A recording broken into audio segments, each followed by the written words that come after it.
ప్రభువునందు అందరికీ వందనములు శుభములు తెలియజేసుకుంటున్నానండి. ప్రియమైన దేవుని పిల్లలారా, ప్రియమైన దేవుని వారులారా, బైబిల్ గ్రంథం మత గ్రంథం కాదండి, మార్గ గ్రంథం, జ్ఞానపు ఊట, జ్ఞానపు గని, సకల శాస్త్రాలను అధిగమించినదే బైబిల్. ప్రియమైన దేవుని బిడ్డలారా, అసలు దేవుని వైపు చూడకుండా దెయ్యంగడి చేసేసాడండి. దేవుని వైపు చూడకుండా దెయ్యంగడి చేస్తున్నాడండి. ఎందుకంటే సెల్ల పట్టుకోవడం అనేది ఎలా ఉందంటే, పట్టుకొని పిల్లవాడి దగ్గర నుంచి మొదలుకొని వృద్ధుల వరకు సెల్ల అలాగనే చూస్తూ ఉంటారండి. ప్రియమైన దేవుని వాళ్ళారా, నువ్వు ఎప్పుడు ఖాళీగా ఉంటే దేవుడు ప్రవేశిస్తాడేమోనని చూడండి. నువ్వు ఎప్పుడు ఖాళీగా ఉంటే దేవుడు నీలో ప్రవేశిస్తాడేమోనని ప్రియమైన దేవుని వాళ్ళారా, పిల్లల మొదలకు వృద్ధుల వరకు ఏం చేస్తున్నారండి? సెల్ ఫోన్ పట్టుకొని తిరుగుతూ ఉన్నారు. ప్రవేశిస్తాడేమోనని గాలం వేసి లాగేస్తున్నాడండి దెయ్యంగాడు. ప్రియమైన దేవుని వల్ల భూమి మీద మనిషి ఖాళీగా లేకుండా ఏం చేస్తున్నాడండి? కుల పిచ్చి, మత పిచ్చి, ప్రాంతాల పిచ్చి, దేవుని వైపు చూడకుండా దెయ్యంగాడు చేస్తున్నాడండి. ప్రియమైన దేవుని వాళ్ళు చూశారు కదా, కులం తాలూకు పిచ్చి పెట్టేస్తున్నాడు, మతాలు పిచ్చి పెట్టేస్తున్నాడు, ప్రాంతాలు పిచ్చి పెట్టేస్తున్నాడు. దీనికి కారణం ఏంటంటే ప్రియ సహోదరులారా, ముఖ్యంగా మనిషి ఖాళీగా ఉంటూ ఈ లేని పనులన్నీ చేయటం మూలంగానే దెయ్యం ప్రవేశించి ఒక మనుషుల్లో. ప్రియమైన దేవుని వలన దేవుడు మానవ దేహంలో దేవుడు సృష్టించినటువంటి తన ఇష్ట ప్రకారంగా సృష్టించిన అవయవాలు, ముఖ్యమైనటువంటివి అవయవాలు దేనికి ఉపయోగిస్తున్నాం మనం? ఏ పనికి ఉపయోగిస్తున్నాం మనం? అపవాది పనికి ఉపయోగిస్తున్నామా? దెయ్యం పనికి ఉపయోగిస్తున్నామా అని చూసుకున్నట్టయితే, ప్రియమైన దేవుని పిల్లారా, దేవుని యందు భయభక్తులు గలవారి మాటలు దేవుడు చెవియొగ్గి వింటాడండి. వింటాడు కదా. దేవుని యందు ఎవరైతే భయభక్తులు కలిగి మాట్లాడుకుంటుంటారో దేవుని మాటలే, దేవుని మీద భయభక్తులు ఉన్నో దేవుని మాటలే మాట్లాడుకుంటుంటారు, దేవుని పాటలే పాడుతుంటారు, దేవుని ఆలోచనలో ఉంటారు, దేవుని పనిలోనే ఉంటారు, దేవుని యొక్క మార్గం గురించి ఆలోచిస్తారు. అందుకనే దేవుని యందు భయభక్తులు గలవారి మాటలు దేవుడు చెవియొగ్గి వింటాడు. దేవుడు చెవియొగ్గి వింటూ ఉంటాడు. కానీ దేవుని యందు భయభక్తి లేనాడు వింటే ఆయన మాట విండదు. చర్చికి వచ్చాం, వెళ్ళిపోయాం, తినేసామా తిందామని అనేటి ఉంటారు. అందుకని దేవుని యందు భయభక్తులు గల వారి మాటలు దేవుడు వింటాడండి. ప్రియ సహోదరులారా, దేవుడు వింటాడండి. అలాగే నీకు బాధ వస్తే దేవుడికి చెప్పుకుంటావు, కానీ దేవునికి బాధ వస్తే ఎవరికి అడుగుతారండి? ప్రియ సహోదరులారా, ప్రియమైన దేవుని పిల్లలారా, ప్రియమైనటువంటి యవ్వనపు పిల్లలారా, నీ యవ్వన ప్రయాణాన్ని ఎవరికి ఇస్తున్నావు? నీ యవ్వన ప్రయాణం ఎవరికి ఇస్తున్నావు? ఎవరి హెచ్చరిక ఇస్తున్నావా? దైవ సంకల్పానికి ఇస్తున్నావా? దేవుని పనికి ఇస్తున్నావా? దేవుని మాటకి ఇస్తున్నావా? దేవుని పాటకి ఇస్తున్నావా? దేవుని వాక్యానికి ఇస్తున్నావా? దేవుని యొక్క సువార్తకి ఇస్తున్నావా? యవ్వన ప్రాయాన్ని యవ్వనేచ్ఛల కొరకు ఇస్తున్నావా? దేవుని సంకల్పాన్ని నెరవేర్చడానికి ఇస్తున్నావా? ప్రియమైనటువంటి యవనుడా, యవనస్తురాలా, యవనపు బిడ్డలారా, తెలుసుకోండి. పాపం చేసి మనిషి పాపాత్ముడు అవుతున్నాడు. పాపం చేయకపోతే పాపం లేనివాడే, పాపం చేయకపోతే పాపం లేనివాడే. నీకు దేవుడు గుర్తు రావాలి. దేవుడు నీకు గుర్తు రావాలి. ప్రతి విషయంలో దేవుడు గుర్తు రావాలి. ఒక అమ్మాయిని చూస్తే దేవుడు గుర్తు రావాలి. ఒక పసి పాపను చూస్తే దేవుడు గుర్తు రావాలి. ప్రియమైన దేవుని వాళ్ళరా, కొలస్స 3:20, పిల్లలారా, అన్ని విషయంలో మీ తల్లిదండ్రుల మాట వినుడి, ఇది ప్రభువుని భక్తి మెచ్చుకొనదగిన. అన్ని విషయాల్లో, ప్రతి విషయంలో తల్లిదండ్రుల మాట వినాలి. తల్లిదండ్రుల యొక్క సలహాలు తీసుకోవాలి. తల్లిదండ్రుల యొక్క నెరవేర్పులు ఉండాలి. తల్లిదండ్రుల యొక్క గుణగణాలు ఉండాలి. ప్రియమైన దేవుని వల్ల ఎవరైతే తల్లిదండ్రులు సన్మానిస్తారో వారు దీర్ఘాయుష్మంతులు అవుతారని చెప్పేసి దేవుడు సెలవిచ్చున్నారు. అందుకనే చాలామంది దీవిస్తూ ఉంటారు, కాళ్ళ మీద పడిపోతూ ఉంటే దీర్ఘాయుష్మంతులు అవుతూ ఉంటారు. దీర్ఘాయుష్మంతులు అలాగ అవ్వడండి. దీర్ఘాయుష్మంతులు అలాగ అయిపోరు. మనం దీవించేస్తే అయిపోరు. దేవుడు దీవించాలి. దేవుడు దీవించాలంటే నువ్వు ఎలా ఉండాలి? తల్లిదండ్రులు మాట వినేటట్టుగా ఉండాలి, తల్లిదండ్రులు భయం ఉండాలి, తల్లిదండ్రులు సన్మానించేవారిగా ఉండాలి, తల్లిదండ్రులు గౌరవించేవారిగా ఉండాలి, తల్లిదండ్రులు నమ్రత కలిగి ఉండాలి, నెమ్మది కలిగి ఉండాలి, శాంతి కలిగి ఉండాలి, సమాధానం కలిగి ఉండాలి. అలా ఉన్నప్పుడే ప్రతి ఒక్కరు దేవుడు యందు భయభక్తులు కలిగి ఉంటారు. ప్రియమైన దేవుడు దేవుడు సెలవిస్తున్న మాట చూశారుగా, మత్తయి సువార్త 3:17 యేసు ప్రభు గారి గురించి తండ్రి చెప్తున్న మాట, ఇదిగో ఈయన నా ప్రియకుమారుడు, ఈయనందు నేను ఆనందించుతున్నాను. చూడండి, కుమారుని ఆనందం పొందుతున్నటువంటి ఒకే వ్యక్తి దేవుడు యేసు ప్రభు యందు ఆనందిస్తున్నాడండి. మత్తయి సువార్త 11:25 ఆ సమయమున యేసు చెప్పినదేమనగా, తండ్రి ఆకాశమునకును భూమికిని ప్రభు ఎవరండి? ఆకాశానికి భూమికి ప్రభు ఎవరండి? సర్వశక్తుడు ఎవరండి?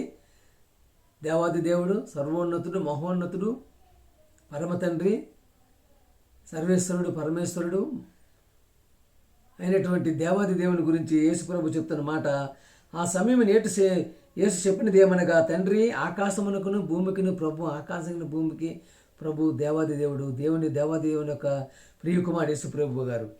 యోహాను సువార్త 14:23 అండి, యేసు ఒకడు నన్ను ప్రేమించిన యెడల వాడు నా మాటలు గైకొనును, అప్పుడు నా తండ్రి వానిని ప్రేమించును, నేను వాని యొద్దకు వచ్చి మేము వాని యొద్దకు వచ్చి వాళ్ళిద్దరు వస్తారండి, వచ్చి వాని యొద్ద నివాసము చేతుము అన్నారు. చేతుము అంటే ఇద్దరు వస్తారు. ప్రియ సహోదరులారా, ఇద్దరు ఉన్నారు. ప్రియమైన దేవుని వల్లరా, నన్ను ప్రేమింపినవాడు నా మాట గైకొనడు. మీరు వినుచున్న మాట నా మాట కాదు, నన్ను పంపిన తండ్రిదే. దేవాది దేవుడు, సర్వోన్నతుడు, మహోన్నతుడు, పరమ తండ్రి పంపినటువంటి ప్రియకుమారుడు యేసుప్రభు గారు చెప్పినటువంటి మాటను ప్రియమైన దేవుని వల్లరా ఈ మధ్యకాలంలో వినగలిగే స్థితిలో ఉంటున్నామా? ప్రియమైన దేవుని వల్లరా, ప్రియ సహోదరులారా,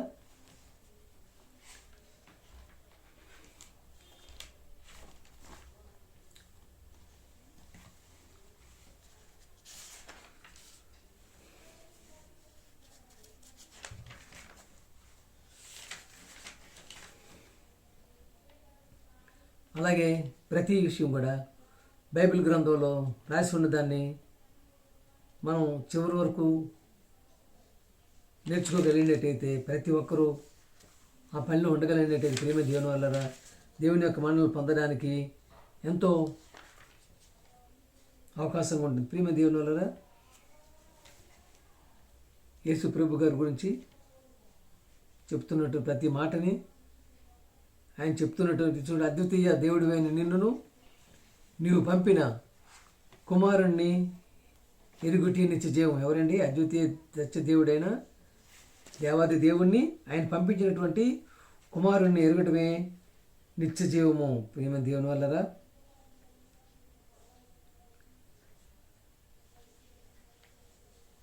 ప్రతి ఒక్కరూ ఆయన మార్గంలో ఉండాలని చెప్పి కోరుకుంటూ, అలాగే ప్రధాన కాపరి 1 పేతురు 5:4 అండి, ప్రధాన కాపరి ప్రత్యక్షమైనప్పుడు మీరు వాడబారిన మహిమా కిరీటం పొందుదురు. మహిమా కిరీటం పొందేటటువంటి వారిగా ఉంటున్నామా? మహిమా కిరీటం తీసుకోగలిగే వారిగా ఉంటున్నామా? ప్రియ సహోదరులారా,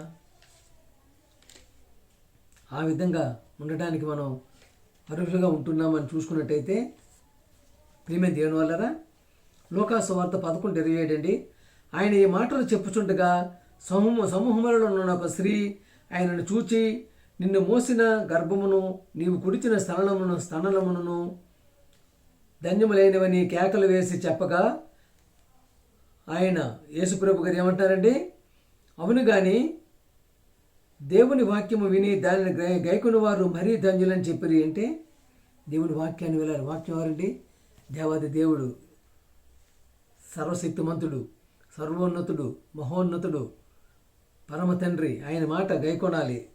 చూసారా? అలాగే ఎఫెసీ ఒకని ఎడలు ఒకడు దయ కలిగి ఉండాలి, కరుణ కలిగి ఉండాలి, దయ సంకల్పం ఉండాలి, క్షమ కలిగి ఉండాలి, ప్రేమతత్వంతో ఉండాలి, దయలత్వంతో ఉండాలి. ప్రియ సహోదరులారా, ఈ విధంగా మనం ఉండగలిగే పరిస్థితులు ఉంటున్నామా?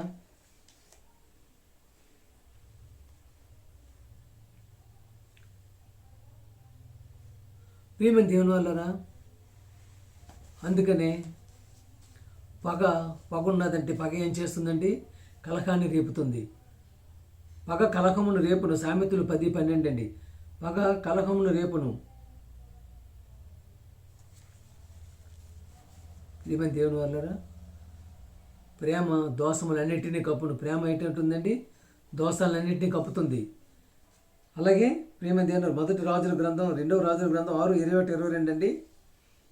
ఇశ్రాయేలు రాజు వారిని చూచి, నాయనా వీరిని కొట్టుదునా అని ఎలీషాను అడుగుగా, అతడు, నీవు వారిని కొట్టవద్దు, నీ కత్తి చేతను నీ వింటి చేతను నీవు చెరపట్టిన వారినైనను కొట్టుదువా? వారికి భోజనము పెట్టించి వారు తిని త్రాగిన తరువాత వారు తమ యజమాని వద్దకు వెళ్ళుద్దరని చెప్పెను. అతడు వారి కొరకు విస్తారమైనటువంటి భోజన పదార్థం సిద్ధపరచగా వారు అన్నపానములు పుచ్చుకొని రాజు సెలవు పొంది తన యజమాని వద్దకు పోయిరి. అప్పటి నుండి సిరియనుల దండు వారి ఇశ్రాయేలు దేశానికి వచ్చుట మానివేసిరి. చూసారా,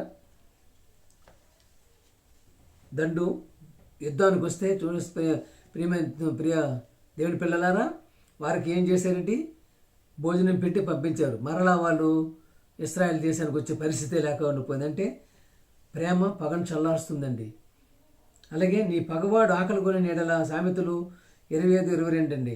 25:21-22 నీ పగవాడు ఆకలి కొని నీడల వానికి భోజనము పెట్టము, దప్పికొని నీడల దాహము నిమ్ము. నీ పగవాడు వచ్చిననుకోండి, వానికి శపించకూడదు. వాని ఆకలిగా ఉంటే భోజనం పెట్టాలి, దప్పికుంటే దాహం ఇవ్వాలి. ఈ ప్రేమతత్వంతోనే వాని యొక్క పగ చల్లారిపోతుంది. నీ యొక్క అట్లా చేటు చేత చూసారు, వాని తల మీద నిప్పుల కుప్పగా పోయిదువు, దేవుడు అందుకు నీకు ప్రతిఫలం ఇచ్చిన. దేవుడు నీకు ప్రతిఫలం ఇస్తాడు. ఇట్టి విధంగా ఎంతటి మహోన్నతమైనటువంటి మాటలు, అద్భుతమైనటువంటి మాటలు రాసి ఉండగా ప్రియమైన దేవుని వల్ల ప్రతి ఒక్కరు ప్రేమతత్వంగా ఉండాలి. ఎఫెసీ 2:1 అండి. మీ అపరాధముల చేతను పాపముల చేతను మీరు చచ్చిన వారై ఉండగా ఆయన మిమ్మల్ని క్రీస్తుతో కూడా బ్రతికించెను. ఎలా ఉండండి? మన అపరాధాలు మన పాపాలతోని చనిపోయే వారంగా ఉంటే ఎవరితో బ్రతికిచ్చారండి? ఆయన దేవాది దేవుడు, సర్వోన్నతుడు, మహోన్నతుడు, పరమ తండ్రి, మహిమా స్వరూపుడైనటువంటి తండ్రి యేసుక్రీస్తు గారి ద్వారానే మనల్ని బ్రతికించడం జరిగింది. కనుకనే ఆ యొక్క మార్గంలో, ఆయన నీతిలో, ఆయన న్యాయంలో, ఆయన సత్యంలో, ఆయన ప్రేమలో, ఆయన దయలో, ఆయన యొక్క సహనంలో ఉంటూ బైబిల్ గ్రంథాన్ని చదువుతూ పరిశీలిస్తూ గైకుంటూ లోతుల్లోకి వెళ్ళి తెలుసుకునే వారిగా ఉండాలని చెప్పి కోరుకుంటూ అందరికీ వందనాలండి. పాట పాడుకుందాము.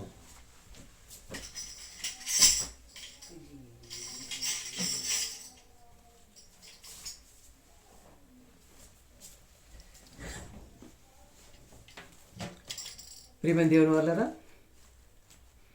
పాట పాడుకుందామండి.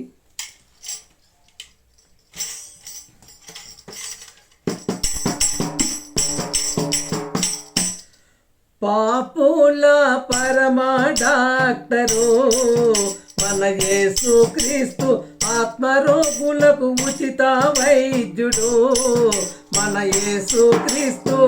పాపుల పరమ డాక్టరు మన యేసు క్రీస్తు, ఆత్మరోగుల ఉచిత వైద్యుడు మన యేసు క్రీస్తు. పాపులను రక్షించుటకు క్రీస్తు యేసు ఈ లోకముకొచ్చెన్.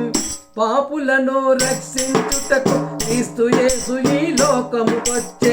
నమ్మదగిన ఆ ప్రభువు, యోగ్యమైన ఆ క్రీస్తు యేసు. నమ్మదగిన ఆ ప్రభువు, యోగ్యమైన ఆ యేసు క్రీస్తు. పాపుల పాపుల పాపుల పరమ డాక్టరు మన యేసు క్రీస్తు, ఆత్మరోగుల ఉచిత వైద్యుడు మన యేసు క్రీస్తు.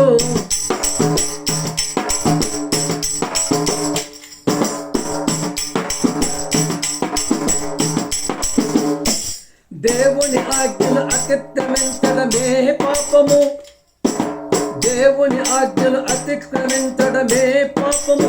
మేలైనది చేయకపోవడమే పాపము.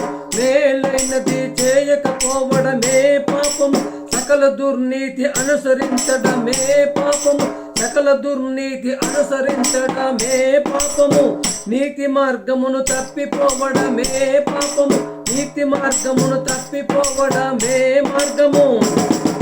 పాపులను పిలుచుటకే యేసుక్రీస్తును దేవుడు పంపెను, పాపులను పిలుచుటకే యేసుక్రీస్తును దేవుడు పంపెను. పాపుల పాపుల పాపుల పరమ డాక్టరు మన యేసు ప్రభువు, ఆత్మరోగులకు ఉచిత వైద్యుడు మన యేసు క్రీస్తు. పాపుల ఉచిత పాపుల పరమ డాక్టరు మన యేసు క్రీస్తు, ఆత్మరోగులకు ఉచిత వైద్యుడు మన యేసు క్రీస్తు.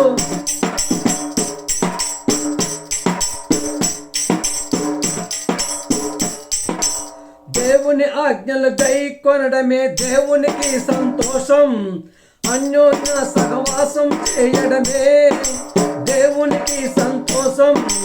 దేవుని ఆజ్ఞలు గైకొనడమే దేవునికి సంతోషం, అన్యోన్య సహవాసం చేయడమే దేవునికి సంతోషం.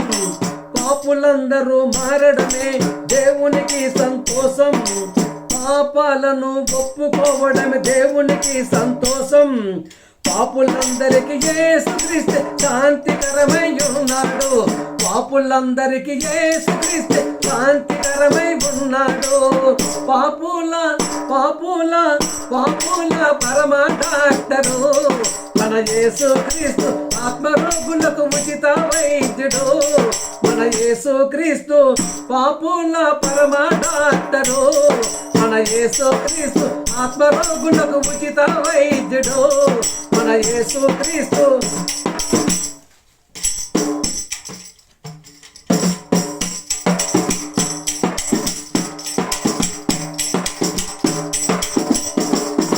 దేవుని ఆజ్ఞలు అనుసరించడమే దేవునికి సంతోషం, యేసు వార్తను ప్రకటించడమే దేవునికి సంతోషం. దేవుని ఆజ్ఞలు అనుసరించడమే దేవునికి సంతోషం, యేసు వార్తను ప్రకటించడమే దేవునికి సంతోషం. సత్యము కొరకు నిలవడమే దేవునికి సంతోషం, పొరుగువానిని ప్రేమించడమే దేవునికి సంతోషం. సత్యము కొరకు నిలవడమే దేవునికి సంతోషం, పొరుగువానిని ప్రేమించడమే దేవునికి సంతోషం. సాతాను క్రియలు లయపరచుటకే యేసుక్రీస్తును తండ్రి పంపెను, సాతాను క్రియలు లయపరచుటకే యేసుక్రీస్తును తండ్రి పంపెను. పాపుల పాపుల పాపుల పరమ డాక్టరు మన యేసుక్రీస్తు, ఆత్మరోగులకు ఉచిత వైద్యుడు మన యేసుక్రీస్తు. పాపులను రక్షించుటకు క్రీస్తు యేసు ఈ లోకముకొచ్చే, పాపులను రక్షించుటకు క్రీస్తు యేసు ఈ లోకముకొచ్చే. నమ్మదగిన ఆ ప్రభువు, యోగ్యమైన ఆ యేసుక్రీస్తు, నమ్మదగిన ఆ ప్రభువు, యోగ్యమైన ఆ యేసుక్రీస్తు. పాపుల పాపుల పరమ డాక్టరు మన యేసుక్రీస్తు, ఆత్మరోగుల ఉచిత వైద్యుడు మన యేసుక్రీస్తు. పాపులను రక్షించుటకే యేసుక్రీస్తు ఈ లోకముకొచ్చే. నమ్మదగిన ఆ ప్రభువు, యోగ్యమైన మన యేసుక్రీస్తు. సాతాను క్రియలు లేపరచుటకే యేసుక్రీస్తును తండ్రి పంపెను, సాతాను క్రియలు లేపరచుటకే యేసుక్రీస్తును తండ్రి పంపెను. ప్రియమైన దేవుని వాళ్ళారా, ప్రియమైన దేవుని పిల్లలారా, వాక్యం నచ్చినట్టయితే ప్రతి ఒక్కరూ షేర్ చేయండి, సబ్స్క్రైబ్ చేయండి, ప్రతి ఒక్కరికి పంపించమని కోరుకుంటూ అందరికీ వందనాలండి. ప్రభు పేట అందరికీ వందనాలు తెలియజేసుకుంటూ మీ ఈశ్వరరావు.